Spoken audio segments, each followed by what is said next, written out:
aray mo.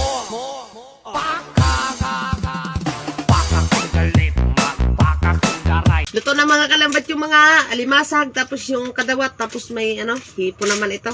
Ito, mayroong ginataan din na tulingan. Pag hindi naubos itong mga alimasag na ito, bukas naman po. Gataan naman ang luto dito. Pakak to the left, pakak to the right. Pakak to the left, pakak to the right. Babe, nung hindi pa tayo kasal, sino naghihilot ng ulo mo pag masakit? Wala, babe. Bakit wala? Sa'yo lang kasi sumakit ulo ko.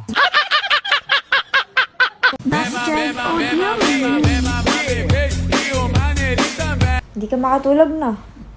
Yan. Todo iwas pa kasi. Ilan pre na lahat-lahat, pero panay backread naman. Kasalanan mo yan. Oh. Sabi ko sa'yo, mas mahirap mag-move on kapag walang label. Kaya ikaw, sa susunod, matuto ka na. Tinuturuan ka na nga. Marupok ka din eh. Basta friends kayo, hindi? Hindi. Hindi ka niya pa nililigawan? Hindi. May girlfriend eh. Oh my gosh! Nakikita mo sila sa campus na magkasama? Opo. Galit siya talaga. Opo. May taray siya. Opo. Opo. Tapos, paano reaction mo pag nakikita mo silang magkasama? Wala lang. Ganun. Magbe-break din kayo. Heard? Hindi naman. Choose niya, syempre. Choose niya, hindi ko lalaglag sarili ko. Maganda din naman ako. Gusto ko yan! Chugog sa lahat. No, maganda din naman ako. Kung di ikaw, merong iba na mas gwapo sa'yo. Mas deserve. Oh, so, ano pangalan ng yung crush mo? Emerson po. Oh, sabi mo, Emerson, sorry, I'm done with you.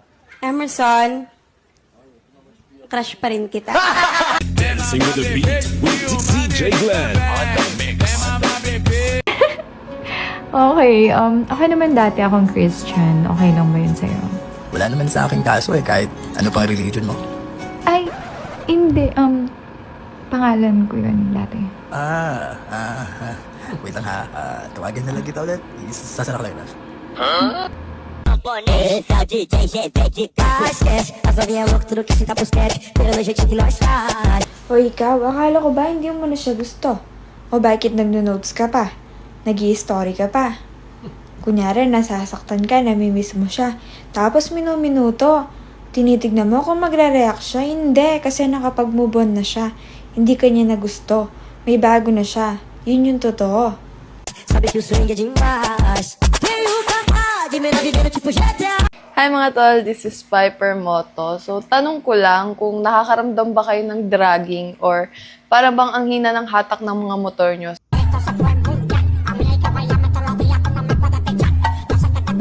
Sa piling ng misis ko ay pagdurusa ang naramdaman. Ako'y araw-araw niyang sinasaktan. By the rivers of Babylon. Pag ako na-notice na rin, haharanahin ko rin sa Taiwan. Nakaw, nakita ko ang iyong mga video. Ay, ang iyong naman busis hindi pangharanan. Ako po, nakakahiya lamang, wag na. Huwag ka nang pumarines sa Taiwan. Nadami lang ang loko. There we sat down. O bakit kaya ganun, no? Yung mga nag-add sa akin, may mga jowa, profile pa nila. O bakit kapag in-accept ko ba yan, iiwalay niyo yung jowa niyo? Hindi.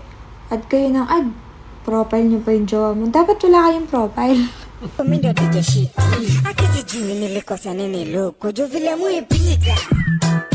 Sa araw-araw na lang, wala ka inatupag kundi ang pagmumotor, piyesa ng motor, paggawa ng motor, iinom pa dito, bihingi ka na lang ng pera, tatambay dito, magge-games ka pa, di ba? Sa bahay naman, hindi rin kita maasahan. Kundi magpalit ng diaper sa mga bata, wala ka na, wala akong maasahan sa'yo, no? Lahat. Pati paghugas ng pinggan, wala. Diba? Pati pag sa bahay, lahat. Ako na nag-iintindi. Pati sa mga paghatid sa mga bata, hindi mo na magawa. Tapos late ka pa magigising, diba? Late ka pa uuwi. Basta may dala kang kanin sa karinderya, libre na ulam mo. Hingi ka lang ng sabaw ng baka. So na. Não dá pra esquecer teus olhos. Ang babae, parang Barbie lang. Pwede mong paglaruan at iwanan kapag nagsawa ka na. Pero paalala lang, ang tunay na lalaki, hindi naglalaro ng Barbie.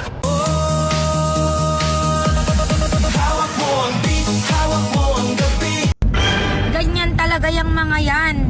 Kakampihan nila, kahit mali, basta may pakinabang.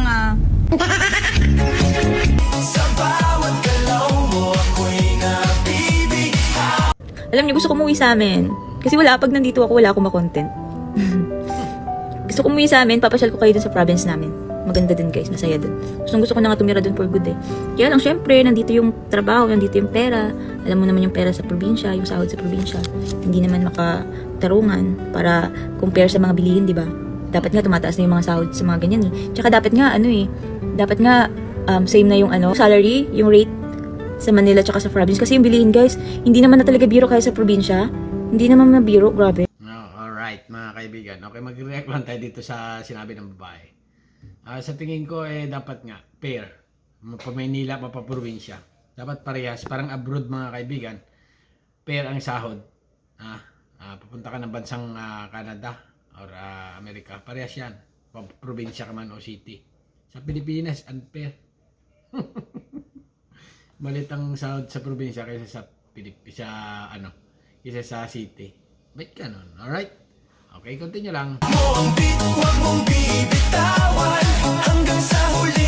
Hoy ikaw, hindi na ba kayo nag-aaway ng jowa mo? Ito, papaalala ko lang. O bakit?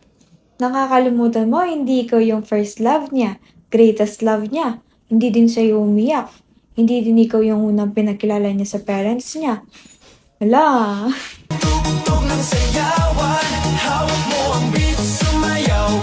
Magandang umaga ho. Nabasa ko ito sa labas. Mag-a-apply akong driver. Anong pangalan mo?